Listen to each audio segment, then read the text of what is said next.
Hello, and welcome to yet again another Fingerstyle Thursday. My name's Sammy, aka 4-String Boy, and this is Fingerstyle Thursday, where every single Thursday I write a new original piece for you to test out your fingers and theory knowledge.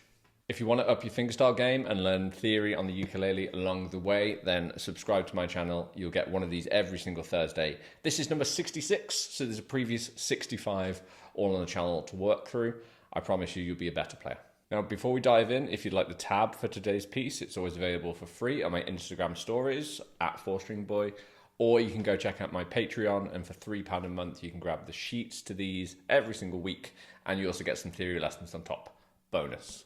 If you want to get stuck straight into the piece, go use the chapters and go for the piece, and you can go tackle that. But if not, last week, I released track 1 from my upcoming album, and it's all sort of moody ukulele-ish with a little bit of instrumentation, a little bit of piano, a little bit of strings. But basically, I'll be adding, once I complete each track, I'll be adding them all to YouTube. And then hopefully sometime early next year, I'll be releasing the full album on Spotify, Apple Music, etc., etc. So you get to listen to it all. For those who have seen me play live, whether it's streaming or in person, you will have heard some of these original pieces just on the ukulele. So the album is really cool because you get to listen to it with the rest of the instrumentation. And I can't wait. Right, have you got the tab? Come on, let's go and break down today's piece. So the very first thing that we need to talk about today is tuning, because we're not actually tuned G, C, E, A. We're tuned G, B, E, A. So you have to tune your C string down 1 semitone, which isn't very far. Your strings can take it to a B. So if you have a nice clip-on tuner, you just have to make sure that instead of it saying a C, you go down to a B, or you can use a website such as ukebuddy.com, an online tuner, and make sure that that C string is tuned to a B. Or if your neighbour has a piano, just scream at them, ask them to play B, match it up, and you're winning. It should be the same note as the second fret on your A string. So when you pinch them together, you should get perfect unison. If you've ever played along in any of my previous Fingerstyle Thursdays, you'll realise that alternate tuning is not scarce when I'm talking.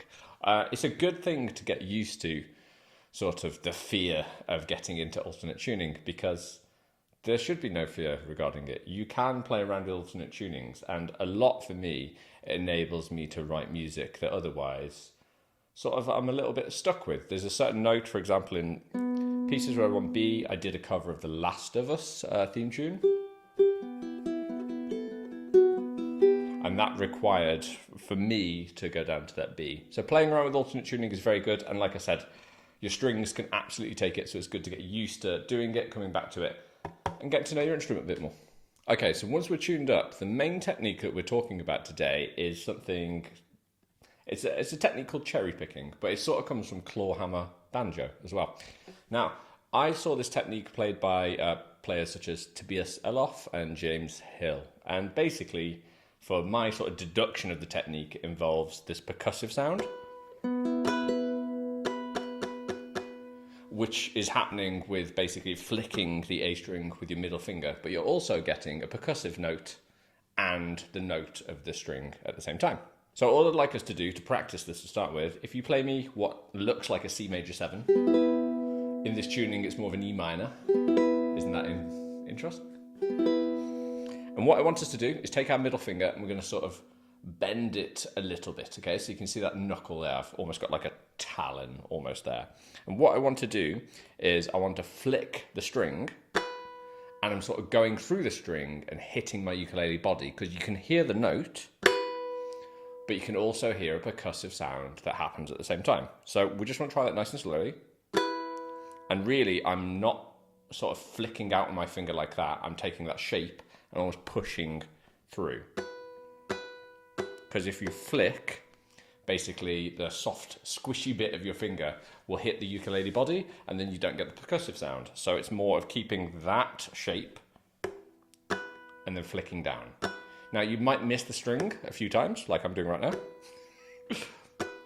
But that's absolutely fine. Your note might be quite quiet to start with, and that's also absolutely fine. We just want to get used to slowly trying to flick that note and get a sound. So we've got the notes and the percussive sound at the same time. Now, because it's a percussive sound, it works really well falling on beats 2 and 4. And that's because if I'm a drummer playing in 4/4, then my snare drum is always pretty much going to fall on beats 2 and 4, and that's where our strong backbeat is. Whenever we clap along with things, 1, 2, 3, 4, that's generally where our claps are. If you're strumming, 1 and 2 and 3 and 4. Your chucks will be on 2 and 4. So it's sort of where the root of your percussion should be. So throughout the piece, all of these will always be on 2 and 4, and that's where we're trying to aim it for the beat. Now, a nice little fingerstyle pattern to practice this so it falls on 2 and 4. Let's play our E minor, which definitely looks like a C major 7. And I want us to pluck string 3 with your thumb, string 2 with your index, and then you're going to flick the A string, and then you're going to pluck the A string with your middle finger again. So I'm plucking 3 with my thumb, 2 with index, flick 1 with your middle, pluck 1 with your middle. And if we counted that, you'd end up going 1 and 2 and 1 and 2 and. So if we can repeat that twice in a row for a bar, we'd end up with 1 and 2 and 3 and 4 and 1 and 2 and 3 and. So we get that percussive sort of nice little sound, but we still get the note. We don't have to sacrifice it. It's a win-win.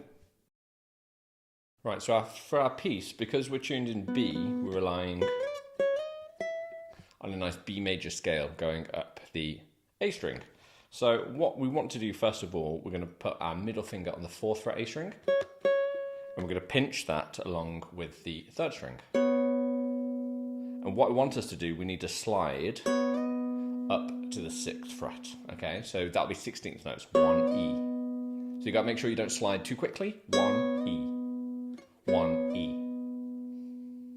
What we're going to do then is pluck strings 3 and 2 for and. So that'll be a nice block of 4. We go 1 E and 1 E and 1 E and Cool. So our middle finger should now be on the 6th fret on the A string. And what we're actually going to do is we need to do a pull off from 7 to 6. So I'm going to use my ring finger to my middle finger. But 1 E and we've arrived at our first 2. So that will be a flick with our middle finger. And then you'll pull off. So you want to flick that A string again. And then we're pulling off to the 6th fret. So we go all together, 1 E and 2 E. And we're going to finish that with another pluck on the 3rd string for and. 1 E and 2 E and. Right, after that we need to come down to this chord here, which in this tuning is a C sharp minor 7, but basically it's 0, 2, 0, 2. We're sort of just ignoring the G string. And we're going to pinch that with all 3, or you could strum it as just the 3 strings. Like I said, try not to include the 4th string in that, because it's not in tune with the rest. So we go 1 E and 2 E and we leave that held there. 1 E and 2 E and Okay, so the next thing is we're going to play this little pattern that we just talked about in the theory section. So we're going to pluck 3, 2, flick down with 1, and come back up with 1. This is still on my C sharp minor 7. And then I'm going to pluck 3, 2. And technically that is and 4 E and 4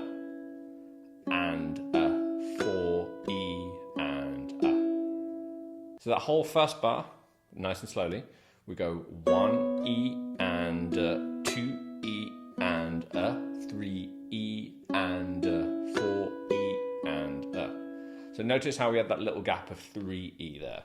1 E and 2 E and 3 E and then 4 E and So straight after that into bar 2, we're basically going to remove our index finger and And we're going to do a pinch and slide just like we did from the first bar. So we're pretty much going to play the same right hand pattern. We're going to pinch 3 and 2, 3 and 1, sorry. And then we're going to slide that up to 4. And that'd be 1, E, and then we're going to pluck 3 and 2 again. 1, E, and 3, 1, slide, 3, 2. That leads us to the beat of 2. So that means we're going to have another flick. And what we're going to do is we're going to flick that 4th fret on the A string and slide back down to 2. So we'll go 1, E, and 2, E, like that. And again, 1, E, and 2, E. And then we're going to go and on this 3rd string, and then pinch back to our C minor 7. So altogether, 1, E, and 2, E, and and that's the end of bar 2. So we end up playing bars 1 and 2 repeated.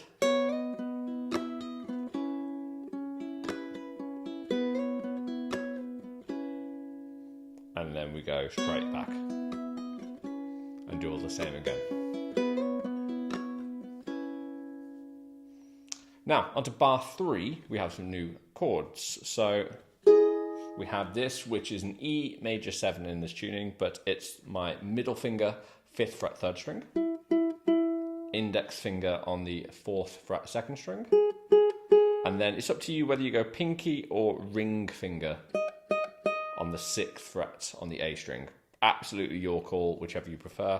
I'm usually pinky, but again, sometimes I use ring finger. You can't trust me, mate, so do whatever you find most comfortable. So we're going to pinch that chord, and there's going to be 1, and then we're going to do 3, 2, flick, and then 1. That little pattern again. 3, 2, flick, 1, and then pluck 1. Counting wise, that would be 1 and 2 E. 1 and 2 E. The next chord that we move on to, I'm calling an F sharp minor 7. Basically, it's 7, 0, 7 from our 3rd string to 1st string. I'm using my middle finger for the 7th fret 3rd string. I've got the open 2nd, and I'm using my ring finger for the 7th fret on the 1st string. So that's whether you use your ring finger for the previous chord or your pinky. Basically, the middle finger stays down between those two chords. I think that's the easiest way of getting it down. Definitely. Now, the rhythm on that, we're going to go 1 and 2 E and So it's this offbeat, and it catches us on the 1 E and 2 E and And again, we have this gap of 3 E, and then we're going to go 3, 2, flick 1, 1, 3. 3, 2, flick 1, 1, 3. So altogether, 1 E and 2 E and 3 E and 4 E and that's our 3rd bar. Bar 4 is actually almost the same as bar 2. That was our bar 2, but instead of just finishing on that pinch, we put the same pattern that we did from bar 1. So now bar 4 will basically be our little riff, and then after we pinch, we then have our 3, 2, flick 1, 1, 3, 2. 3, 2, flick 1, 1, 3, 2.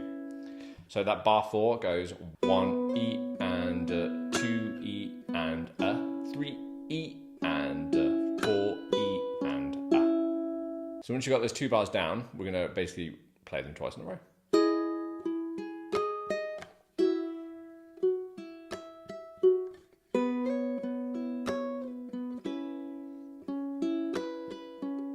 And then straight for the repeat.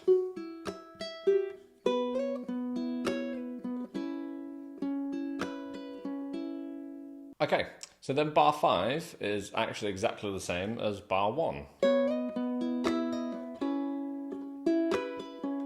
Because that's good news, because you can already do that. Hooray!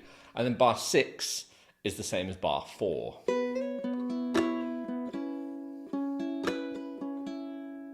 So that's bar 5, same as 1, and then bar 6, same as bar 4. So after we do that, we then essentially are going to play bars 1 and 2 again.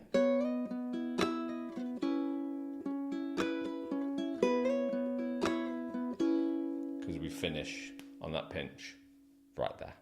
And there we have it. Fingerstyle Thursday number 66 is complete. Thank you so much for listening to me ramble on as always. I hope you found this lesson useful. If you have, please consider liking it, sharing it to your friends, family, loved one, and the neighbour who let you help tune to be. Excellent. Right. I will see you all next week for another Fingerstyle Thursday number 67. Have a great week.